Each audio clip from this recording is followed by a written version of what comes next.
Welcome. Tonight we drift back into the late 19th century, into a part of the world where small towns sat close to the edge of forests, and narrow streets carried the sound of wagon wheels long before the arrival of electricity. The air around those villages could feel chilly even in spring, and families often crowded close to a single stove for warmth. Most people wouldn't last a week in this palace of uncertainty and hard living, where families worked long hours and comforts were few. So, before you get comfortable, take a moment to like the video and subscribe, but only if you genuinely enjoy what I do here. And if you want, tell me in the comments where you are rewatching from and what time it is for you right now. Now, dim the lights, maybe turn on a fan for that soft background hum, and let's ease into tonight's journey together. Sigmund Freud's story begins in the small town of Freiberg, in what is now the Czech Republic, a quiet place surrounded by hills that rolled gently into farmland. He was born in 1856, into a Jewish family trying to make a steady life in a region where fortunes rose and fell fast. His father Jakob worked as a wool merchant, and people who remembered him later described a man who balanced sharp intelligence with a sometimes stern mood. His mother Amalia was much younger than Jakob, lively and affectionate, and she developed a particularly strong bond with her firstborn son.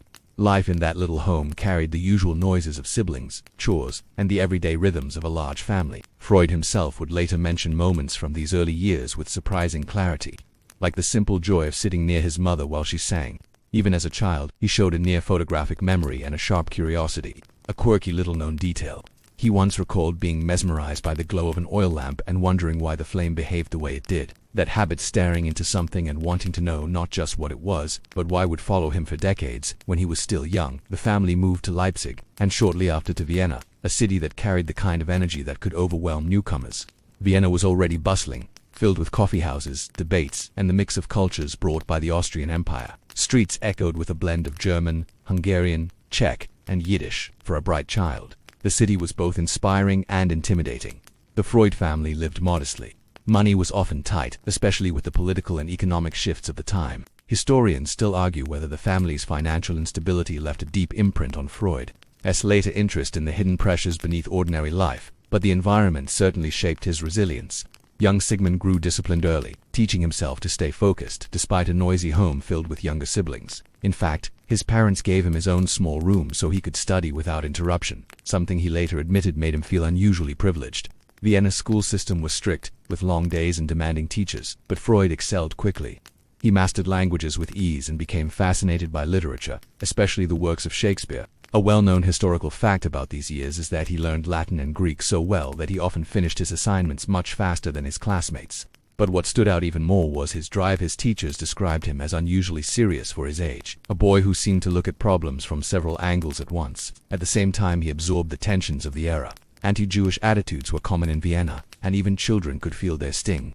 Freud later admitted that he sensed these boundaries early, and that they fueled his determination to succeed in a field where reputation mattered deeply.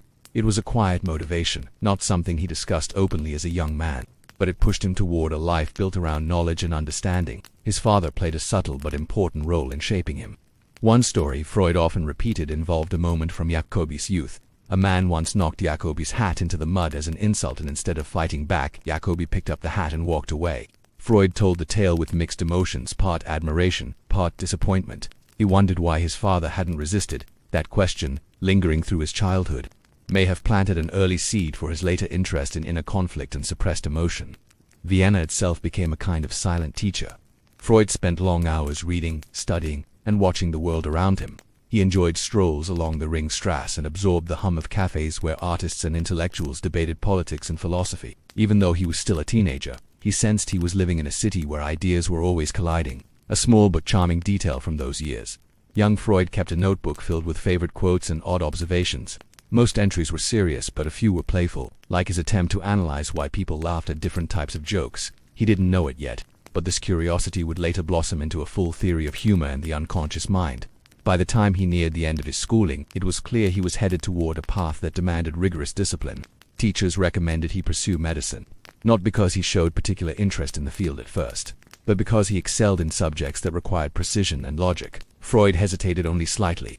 He was fascinated by science, especially the budding fields exploring the human body, and Vienna's medical community, though competitive, was one of the most respected in Europe. His decision to enter medical school in Vienna laid the groundwork for everything that would follow. The boy from Freiberg, shaped by modest beginnings, a crowded home, and a restless mind, stepped into adulthood with more questions than answers, but with a fierce determination to uncover the workings of the human experience. Those early shadows and inspirations would remain with him, guiding the first steps of a journey that would eventually reshape the way the world understands the mind. As Freud moved into his adolescence, the rhythms of Vienna settled around him like a second skin.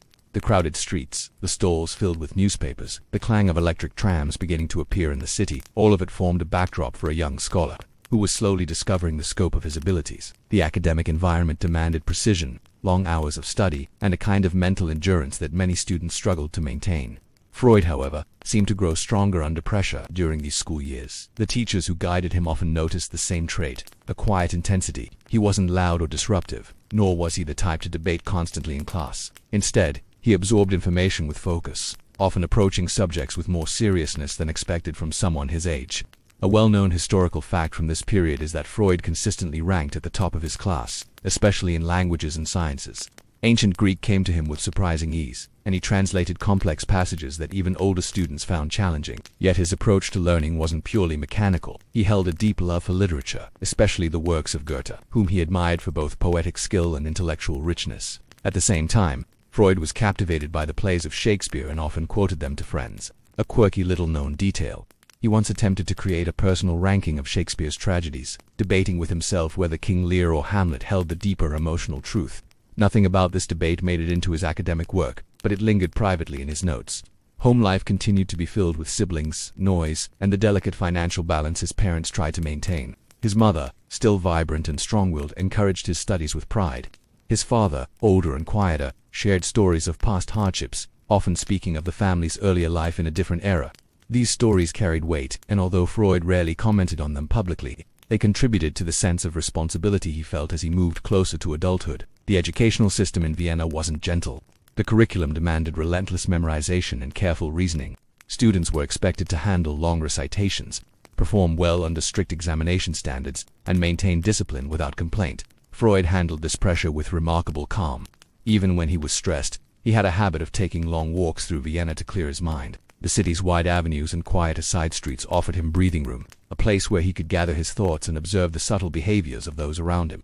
Observers at the time couldn't have predicted the direction his life would eventually take, but there were signs of his future interests already forming. He paid attention to people's gestures, to their silences, to the things they didn't say. Historians still argue whether his habit of studying people this way began consciously or naturally, but either way, it became a defining feature of the young man's personality when it came time for career decisions. He recognized that he needed a field where his drive for understanding could flourish. Medicine offered a path that combined science, logic, and growing research opportunities. In the late 19th century, Vienna's medical school was a magnet for ambitious students across Europe. It was a place where new theories emerged almost weekly and where professors pushed the boundaries of research. Freud entered the University of Vienna in 1873 with determination, aware that competition would be intense, but his success in school had already prepared him for demanding environments. He cut back on social activities, not that he had many to begin with, and devoted most of his time to rigorous study. He encountered subjects ranging from zoology to physiology, fields that were expanding rapidly due to new scientific discoveries. A well-known fact from these early university years is that he worked under Ernst Bruck, a respected physiologist whose strict scientific approach deeply influenced Freud's thinking. Bruck believed that all biological functions followed physical and chemical laws, a principle that later shaped Freud's attempt to understand mental processes as part of the natural world. Although Freud didn't yet imagine the theories he would one day develop, he absorbed his mentor's core values: careful observation, respect for evidence, and the idea that even complex behaviors had underlying mechanisms waiting to be revealed. A small, lesser-known detail is that Freud initially considered becoming a lawyer. The idea lasted only a short time, but he admitted later that he had briefly wondered whether the legal system might offer a more stable career. Ultimately, the allure of scientific discovery won out, and he stayed the course in medicine. University life wasn't glamorous. Freud lived modestly, often skipping entertainment and saving money by studying at home. He spent many nights reading by lamplight, reviewing dense textbooks on anatomy and physiology. He became increasingly fascinated by the nervous system, especially the delicate structures hidden beneath layers of tissue. These invisible mechanisms captivated him, and he found himself drawn into laboratory work where he could study them more directly. During these years, Freud also began to understand how much effort it would take to make a name for himself in a competitive field. Vienna was filled with brilliant students, each hoping to secure a position or publish groundbreaking findings. He knew that hard work wasn't enough. He had to be relentless, disciplined, and open to ideas that challenged traditional thinking. As he continued his studies, he started to sense the beginning of a journey, though he couldn't yet see where it would lead. He was building the foundation of knowledge that would later support some of the most influential ideas in modern psychology. The young scholar who once debated Shakespearean tragedies in private now stood on the threshold of a field filled with mystery, inspiration, and countless unanswered questions.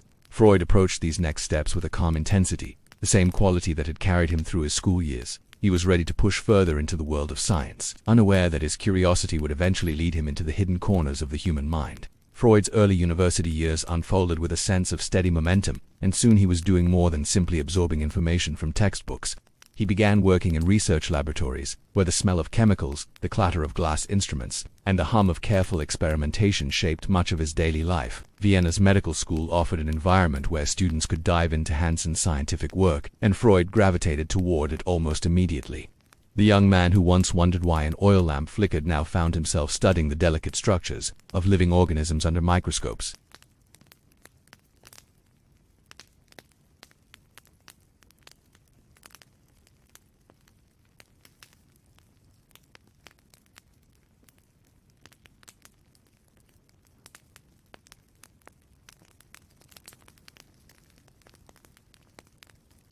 With every long hour in the lab, he sharpened his patience and precision. Around this time, Freud began spending long periods under the guidance of Ernst Bruck, whose influence became one of the cornerstones of Freud's scientific identity. Bruck insisted that biological processes followed firm physical principles and that all mental states were rooted in the functioning of the body. This idea struck Freud powerfully. It pushed him to think about the mind not as something mystical or separate, but as part of nature, governed by laws that could be understood.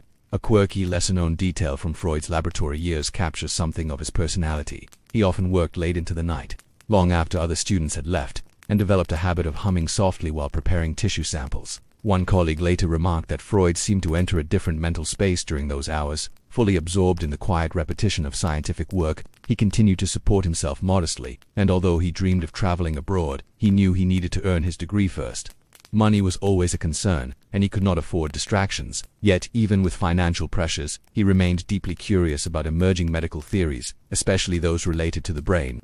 The nervous system fascinated him, not just its anatomy, but the mystery of how electrical impulses and chemical reactions could produce memory, emotion, and thought. Historians still argue whether Freud's interest in neurology was a strategic choice, driven by opportunities in research, or whether it reflected a deeper, more personal fascination with hidden mechanisms of human behavior. Whatever the case, his involvement with neurological studies grew stronger each year. He conducted research on nerve cells, experimented with staining techniques, and followed closely the work of leading scientists across Europe.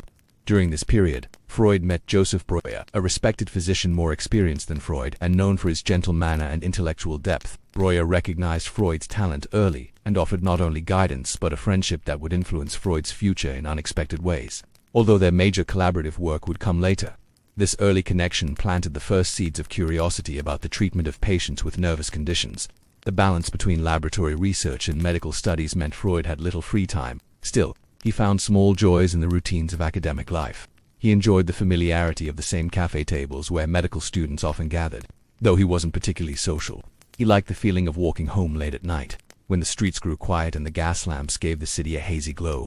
These simple moments helped him digest the growing layers of scientific theory and personal ambition.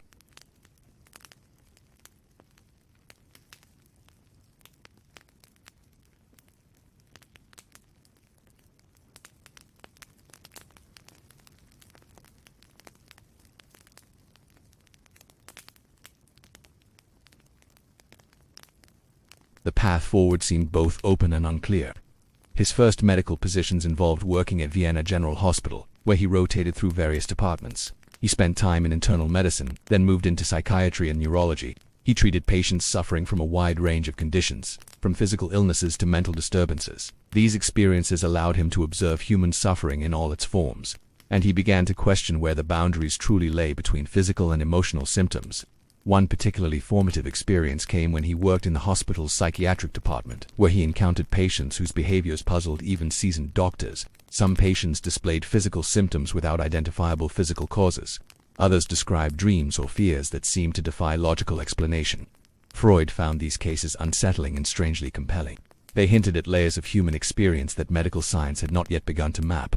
A lesser-known detail from this time is that Freud developed a brief fascination with pharmacology and even experimented with the medical use of cocaine, which he initially believed could be a useful treatment for depression and other ailments. Although he later abandoned the idea, the episode reflected his willingness to explore unconventional possibilities, sometimes too eagerly. Yet, even amid experimentation and uncertainty, Freud's skills continued to sharpen. He built a reputation for thoroughness, intelligence, and a willingness to question established ideas. He published early papers on neurological topics, demonstrating both skill and ambition. The next stage of his journey, though not yet fully visible, was beginning to take shape. As his work deepened, Freud sensed he was moving toward a world where science and human experience would collide in ways he had never expected. The young scholar who once lived surrounded by the chatter of siblings and the smell of Viennese streets now stood on the brink of discoveries that would shift the course of his life and eventually the world's understanding of the mind. As Freud settled more deeply into his medical career, a new horizon began to call to him. It came from the direction of Paris, a city that was becoming the center of neurological study and experimental approaches to mental illness. For a young doctor eager to understand the deeper workings of the mind, the chance to study abroad felt almost irresistible. Vienna had given him discipline, structure, and exposure to the mysteries of psychiatric conditions. But Paris promised something different: innovation, bold ideas, and teachers who challenged old assumptions. Among them was Jean-Martin Charcot, the renowned neurologist whose work with hysteria and hypnosis drew students from across Europe. Freud had heard of Charcot's controversial research long before he arrived. Stories circulated through medical circles about the dramatic demonstrations Charcot performed at the Salpêtrière hospital, where patients with unexplained symptoms became central figures in discussions about the mind and the body. It was said that Charcot could induce states of paralysis or emotional transformation in some patients through hypnosis alone. A well-known historical fact is that Charcot believed hysteria was a genuine neurological condition, not mere theatrics or moral failing, as many doctors at the time claimed. This idea alone challenged traditional thinking and intrigued Freud. In 1885, after earning a small research grant, Freud traveled to Paris. The city greeted him with its characteristic energy: wide boulevards lit by gas lamps, cafes overflowing with students and writers, and a blend of languages that filled the air with constant motion. For a man who had spent most of his life in Vienna's structured environment, Paris felt expansive and alive. The Salpêtrière hospital itself was enormous, more like a small city than a medical institution, filled with patients suffering from conditions that few physicians fully understood. Freud attended Charcot's lectures with a kind of focus he rarely showed in social settings. Charcot spoke confidently, mixing clinical observation with bold hypotheses. He demonstrated cases of hysteria, paralysis, and unusual states of consciousness, all while insisting that these conditions followed patterns that could be studied scientifically. Freud found himself deeply impressed, not only by Charcot's expertise but by his willingness to treat psychological phenomena with seriousness. Historians still argue whether Freud's fascination with hypnosis came mainly from Charcot's influence or whether he arrived in Paris with curiosity already growing. But the experience undeniably shaped his next steps. A quirky, lesser-known detail from Freud's time in Paris involves his attempts to take extremely detailed notes during Charcot's demonstrations. His handwriting, already small and tight, became almost microscopic as he tried to capture every gesture, every phrase, every shift in a patient's behavior. He later joked that he feared missing even one detail could cost him an entire insight. Paris also gave Freud something more subtle: freedom, away from Vienna's conservative medical environment. He had space to think, experiment, and absorb new theories without the pressure of judgment from familiar colleagues. He often spent evenings wandering the city after lectures, letting the blend of lamplight and distant noise settle his thoughts. He observed the people around him not just with curiosity, but with growing awareness of the hidden emotions behind their behavior. It was during these walks that he began quietly questioning how much of human behavior came from layers of consciousness yet to be understood. Charcot introduced Freud to the use of hypnosis as both a diagnostic and therapeutic tool. Freud watched patients shift rapidly between states of awareness, responding to suggestions and revealing memories they could not recall in waking life. These moments deeply affected him. They suggested that a person's mind held experiences beneath the surface, waiting for the right conditions to emerge. Although Freud would later abandon hypnosis as a primary technique, these early observations were crucial stepping stones toward his later theories. Another small detail from this period reveals Freud's growing confidence. He sent letters back to Vienna describing Charcot as a genius while also critiquing certain aspects of his methods.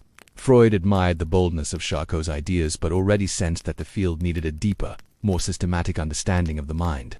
He was beginning to think not just as a student, but as someone preparing to contribute something original. Freud's year in Paris passed quickly, filled with constant learning and new perspectives.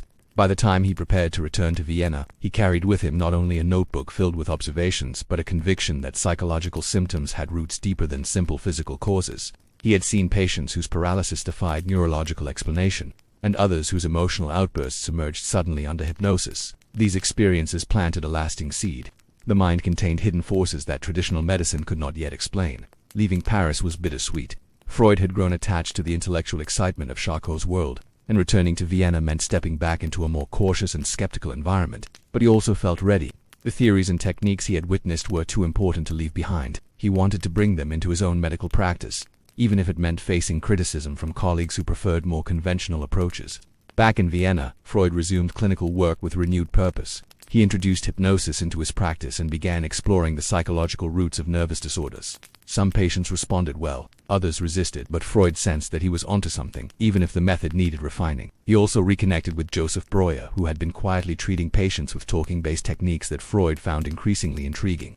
Historians still debate whether Freud's confidence grew faster than the evidence supporting his early ideas. But what is clear is that Paris gave him the momentum he needed to push forward. The city had shown him possibilities, and the Salpêtrière had shown him a depth of human experience that could not be ignored. He returned to Vienna not simply as a doctor, but as someone prepared to explore the boundaries of consciousness, step by step. The dreams that began in Paris, dreams of understanding the hidden architecture of the mind, followed him closely as he stepped back into Vienna's familiar streets, ready for the next stages of discovery that would define his legacy.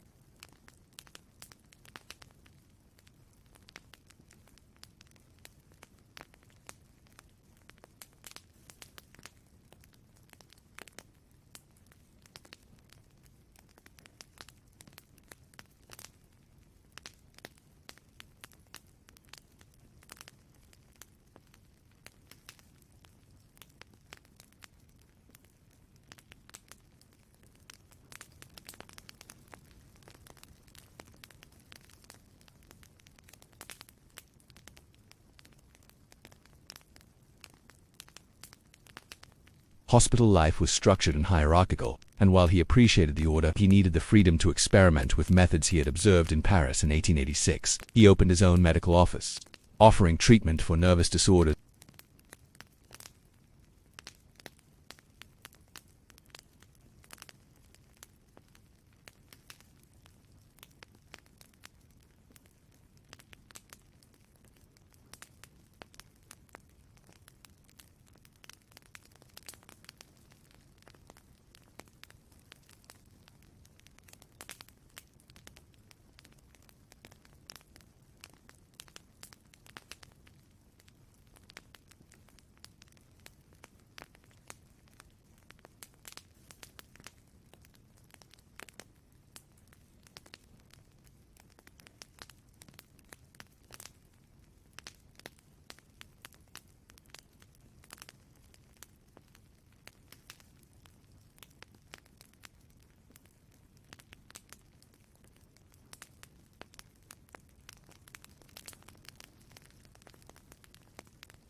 By the turn of the century, Freud's daily life in Vienna had settled into a rhythm that was both demanding and strangely quiet. He would rise early, often before the city's morning light seeped through the curtains, and work in near silence while the rest of the household still slept. His desk, always kept in meticulous order, held stacks of case notes, letters from colleagues, and pages of observations written in his sharp, deliberate handwriting. It was an orderly exterior for a man who spent his days immersed in the disorder of the human mind. In those early years the practice was modest. Patients came in slowly, drawn not by fame, there was none yet, but by curiosity or desperation. They were men and women who carried burdens that medicine, as it was then understood, could not address. Some arrived trembling, some speaking too quickly, some barely able to explain anything at all. Freud listened carefully, sometimes for hours, trying to map the internal landscapes hidden beneath pauses, stumbles, and the smallest changes in tone. These sessions were long, quiet, and often exhausting, but they stirred in him a new kind of determination. The partnership with Joseph Breuer, though begun in friendship and intellectual excitement, tugged Freud into deeper waters. Breuer shared stories of a young woman whose symptoms had been eased through talking alone. No elaborate procedures, no medicines, no physical interventions. The idea was astonishing in its simplicity, yet deeply unsettling in what it implied about the mind's hidden workings. Freud absorbed the details of the case not as a set of clinical notes but as a key that unlocked a larger, unseen structure. Something within him tightened around the possibility that words in adorned, carefully listened to might have the power to reveal and relieve. But as Freud pushed this idea further, the partnership began to strain. Breuer, cautious and reserved, preferred to keep their conclusions within comfortable boundaries. Freud, restless, felt those boundaries shrinking around him. Still, for a time, they continued side by side, observing new patients, comparing notes, wondering what shape their discoveries might take. Freud noticed patterns that others had dismissed, symptoms disappearing when memories surfaced, anxieties softening when long-buried emotions slipped into speech. It was as if the mind carried locked rooms within it, and each confession nudged a door ajar. Evenings in Freud's home were quieter than the intensity of his workdays. He often sat in his study after dinner, the lamp casting a soft circle of light, while the rest of the household murmured with the subdued sounds of family life. Sometimes he smoked as he reflected on the day's conversations, phrases repeated, hesitations that lingered, sudden tears that came without warning. Those small moments, which other physicians might have overlooked, felt alive with meaning. They were the threads that, if followed carefully, formed the tapestry of a patient's inner world. His colleagues, however, did not share this appreciation. Many considered his developing theories troublesome, even reckless. The emphasis on hidden impulses, suppressed memories, and emotional undercurrents unsettled the tidy physical models of illness that dominated medicine. Freud rarely reacted outwardly to their skepticism. Instead, he retreated further into his work, convinced that the path he was carving, lonely as it sometimes felt, was leading somewhere important. He trusted his observations more than the comfort of agreement. At home, the atmospheric balanced him. His wife Martha kept the household running smoothly, ensuring that the children's laughter lessons and small quarrels softened the edges of his long days. Though he rarely spoke about his frustrations with the medical establishment, she sensed them. There were evenings when he seemed far away, his thoughts circling some unresolved puzzle.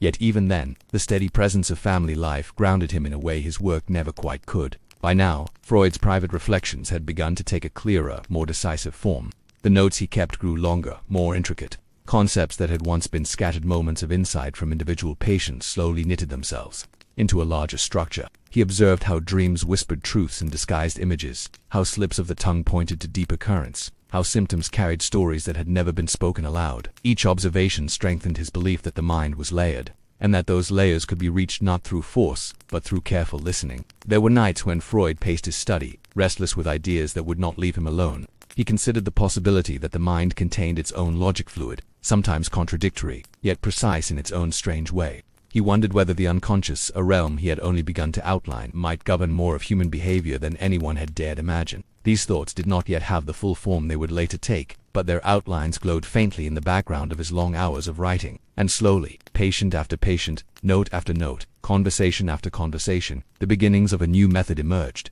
It was not yet fully formed, not yet named, but it was unmistakably taking shape. Freud could feel it, as one feels the first stirrings of a long-awaited idea, quietly, persistently, with a kind of inward certainty. The world around him remained mostly indifferent. His colleagues continued their critiques. His practice, though growing, was far from prestigious, but in the quiet of his study, surrounded by pages of observations and the soft ticking of the clock, Freud sensed that he was approaching something that had been there all along, waiting for someone to notice. In that dim, steady light, the foundations of psychoanalysis began to settle into place, not with sudden revelation, but through the slow accumulation of countless small insights. It was the beginning of a movement that even he could not yet fully see, though the outlines were becoming clearer with each passing day. As the new century unfolded, Freud's thoughts drifted more insistently toward the world of dreams. For years, they had hovered at the edges of his observations, strange images mentioned casually by patients, fleeting symbols that slipped into conversations almost as afterthoughts. But Freud sensed that these fragments were not mere curiosities. They carried weight, even if no one yet understood how to interpret it. He began rising earlier than usual, sometimes before dawn, to capture the remnants of his own dreams before they dissolved. The habit grew quietly, almost imperceptibly at first. A notebook waited by his bedside, and each morning he filled it with vague impressions, places he had never visited, faces that blurred and shifted, scenes that felt both intimate and distant. These early mornings became a private ritual, a time when the house was still and his mind moved freely across the boundary between sleep and waking thought. During his sessions, patients sometimes spoke of dreams hesitantly, as if unsure whether they were relevant. Freud encouraged them gently, inviting details without judgment. The more he listened, the more he recognized pattern symbols that repeated across different lives, fears that transformed themselves into fantastical shapes, desires that emerged disguised in strange imagery. It was as if dreams were coded messages, written in a language no one had yet learned to read. Freud's fascination deepened until it consumed nearly all of his quiet hours, his study filled with pages, notes, sketches of dream sequences, comparisons between different cases. He paced frequently, turning over ideas until they settled into clearer forms. He began to suspect that dreams were not random at all, but a window into the deeper layers of the mind he had been tracing for years. The notion felt bold, even unwelcome in the wider medical community, but Freud did not seek approval for it. He sought understanding. Writing became his refuge during this period. He worked late into the night, the lamplight casting soft shadows over his desk as sentences accumulated slowly, carefully, like stones in a foundation.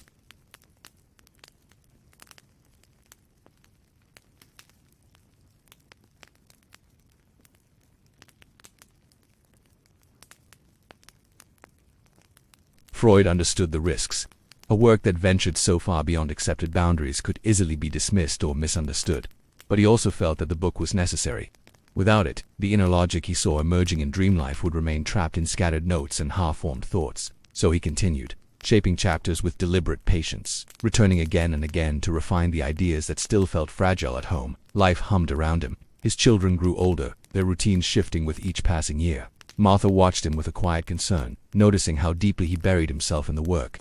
Yet she also sensed that this was not a passing project. Something in his expression, his stillness when stepping away from the desk, the way he lingered in thought at the dinner table signaled that he was following a path he felt inwardly compelled to pursue. When the manuscript was finally completed, Freud felt neither triumph nor relief, but a quiet resolve. He sent it to the publisher with precise instructions, aware that the reaction might be lukewarm or even cold. The book's ideas were too unfamiliar, too unsettling, to be welcomed icily. Yet he believed that time, if nothing else, would give them space to breathe. When the first copies of the work appeared, they did so without fanfare.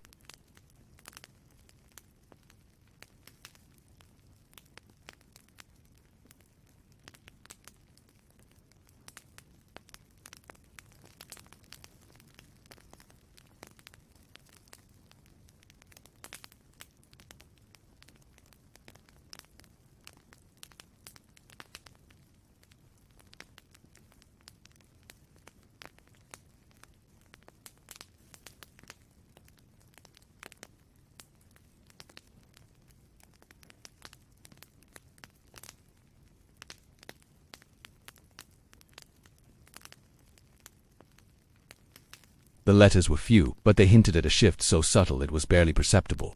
A handful of minds were beginning to see the possibilities within his ideas. Freud continued his sessions, meticulously observing the ways in which traces of dream life crept into waking speech. His practice remained modest in scale, but he sensed a new depth in his work. The method he had been shaping for years now rested on firmer ground, supported by something tangible, the book that had emerged from so many sleepless nights and silent mornings. And with that book something else settled quietly into place, a sense that he had crossed an invisible threshold. The world might not yet recognize it, but Freud himself felt the shift. The framework he had built was no longer just a collection of theories, it had become a lens through which the hidden workings of the mind could be seen more clearly. As he sat in his study, listening to the soft sounds of his home winding down for the night, he understood that he had entered a new chapter, one that would draw him into conversations, conflicts, and discoveries far beyond anything he had yet imagined.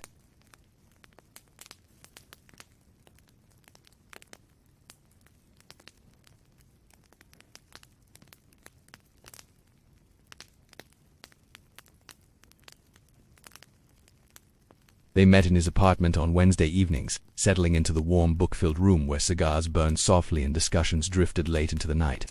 These gatherings, informal yet intensely focused, became known as the Wednesday Psychological Society.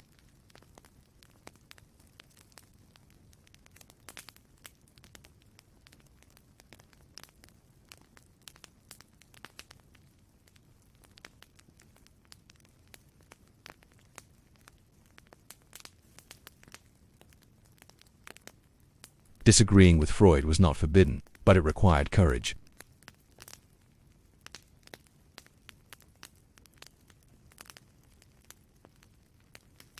Among the early participants were Alfred Adler and Carl Jung, two men whose intellect and confidence stood out even within the ambitious circle. Adler arrived with a keen eye for social dynamics, often pointing out how a person's sense of inferiority or powerlessness shaped behavior.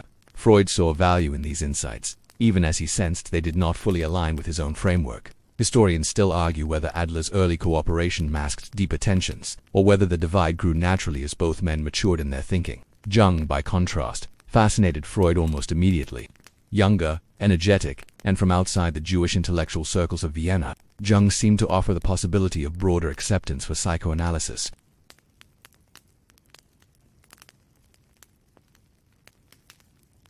Their correspondence grew frequent, filled with long reflections, enthusiastic agreements, and occasional hints of disagreement that neither man yet dared to confront directly. By this time, Freud's theories had expanded beyond dreams and symptoms.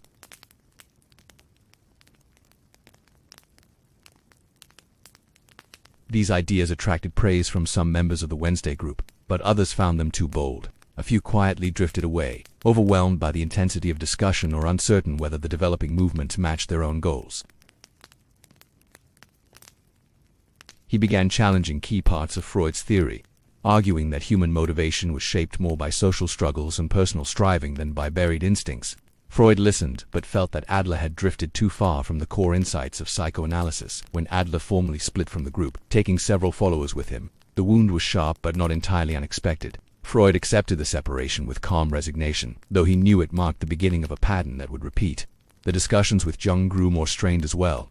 They still exchanged letters, still spoke warmly at times, but beneath the surface their views were diverging.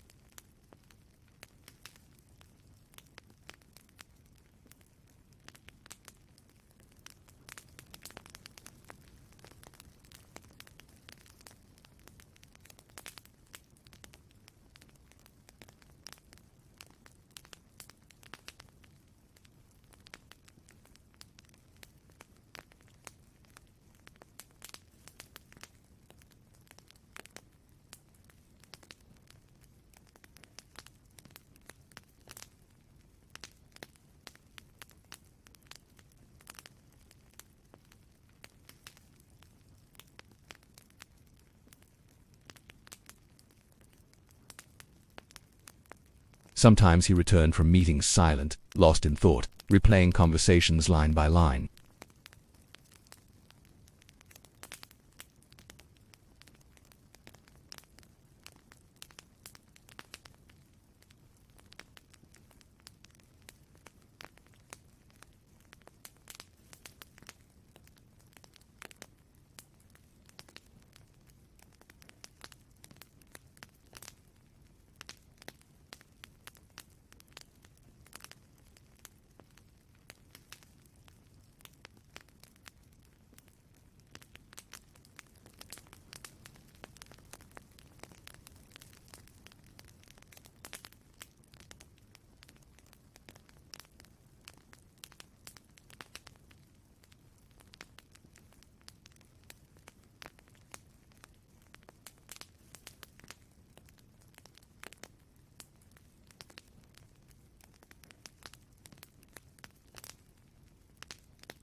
And endurance, he knew, was something he had cultivated his entire life.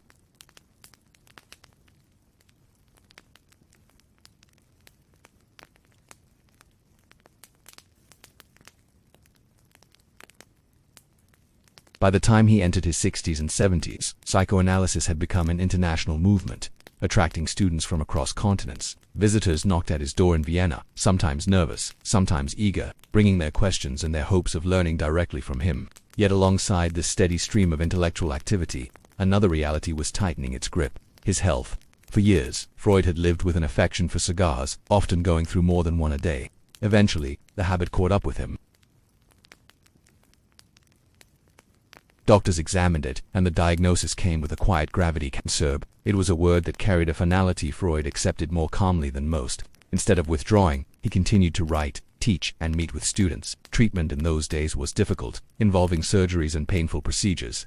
But he endured them with a stubborn composure. The illness, however, took its toll. Eating became harder, speaking more uncomfortable. Even so, he refused to let the disease take command of his days. He kept his appointments, reviewed manuscripts, answered letters.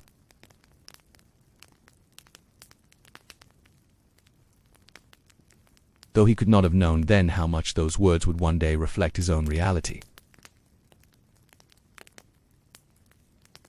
Anti-Semitic sentiment, which had always existed beneath the surface, began rising openly. Freud watched as institutions shifted, friends grew fearful, and the tone of the streets darkened. Historians still argue whether Freud understood the full danger early on, or whether he hoped that the storm would pass before it reached him and his family. But by the late 1930s, the threat could no longer be ignored. When German forces entered Austria, everything changed abruptly. Freud's works were targeted, and the new authorities raided homes and restricted freedoms. His family felt the danger immediately. 2 of his sisters were questioned, and the family business interests were seized.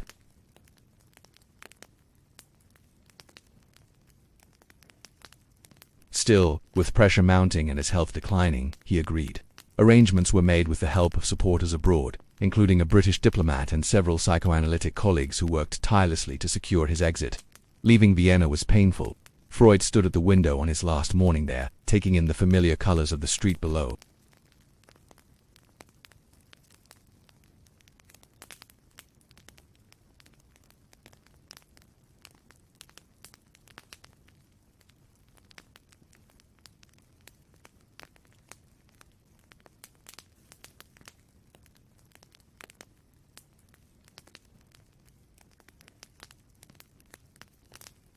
His study was recreated carefully, almost lovingly, with the same desk, the same collections of antiquities, the same rugs that had traveled across borders. Visitors often remarked that stepping inside felt like entering a small fragment of Vienna preserved in amber.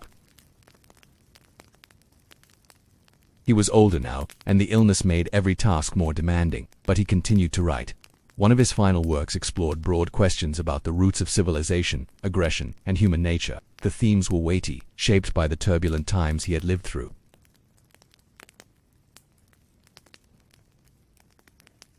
In London, he received colleagues and admirers from across Europe.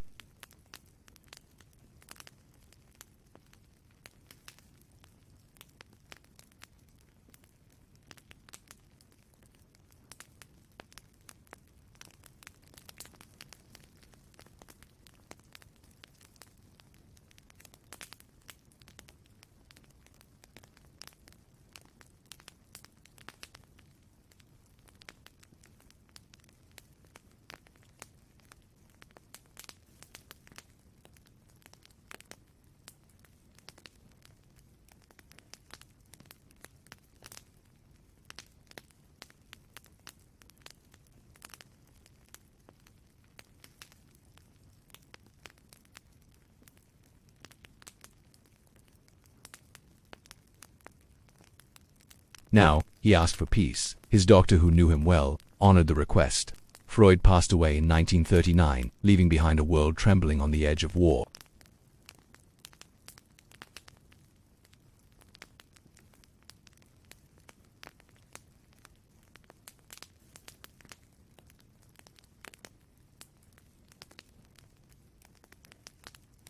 And as the world shifted once more, the ideas Freud spent a lifetime forming would travel further than he ever could have imagined.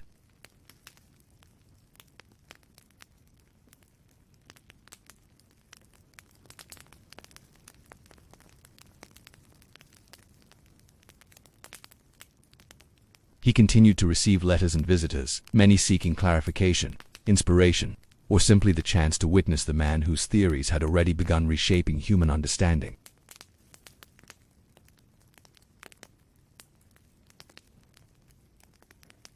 At home, Freud's study became both sanctuary and stage.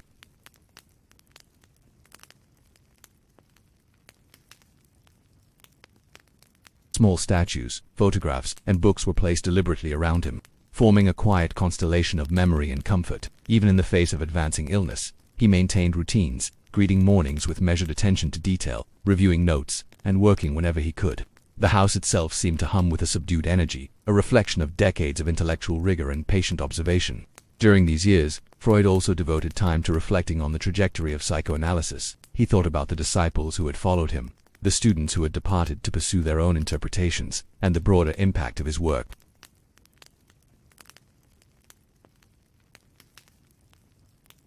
But he recognized, with steady clarity, that he had laid the foundations of a framework that would outlast him.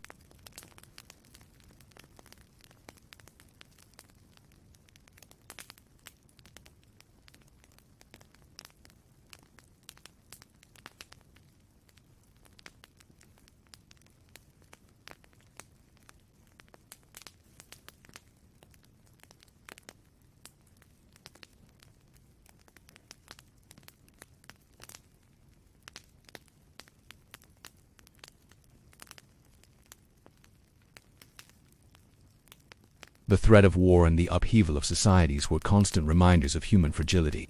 Yet he seemed less anxious than might be expected. Perhaps it was the culmination of a lifetime spent observing human behavior, the layers of conflict, desire, fear, and resilience that gave him perspective.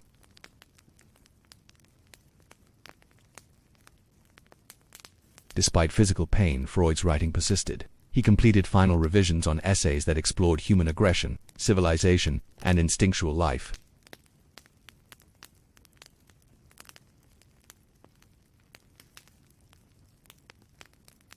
Each sentence reflected the patience, precision, and deep curiosity that had defined his career from the early days in Vienna.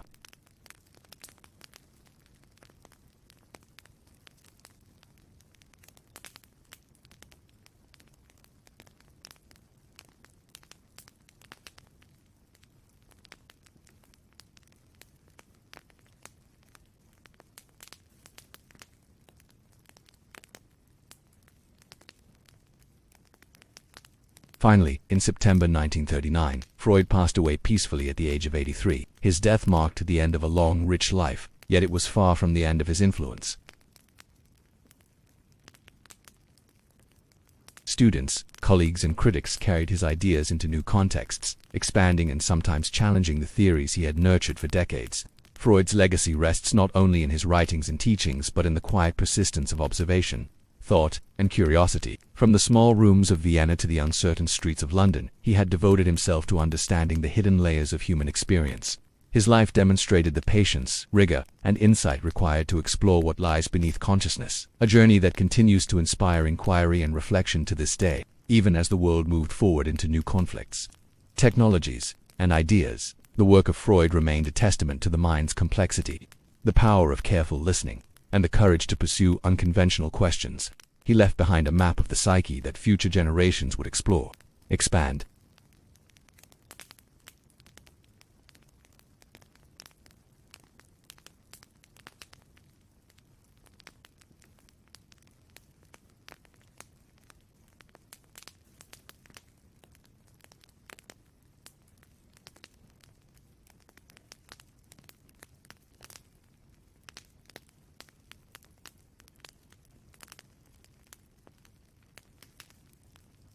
and the trials of illness seem less like obstacles and more like contours shaping the depth of his journey.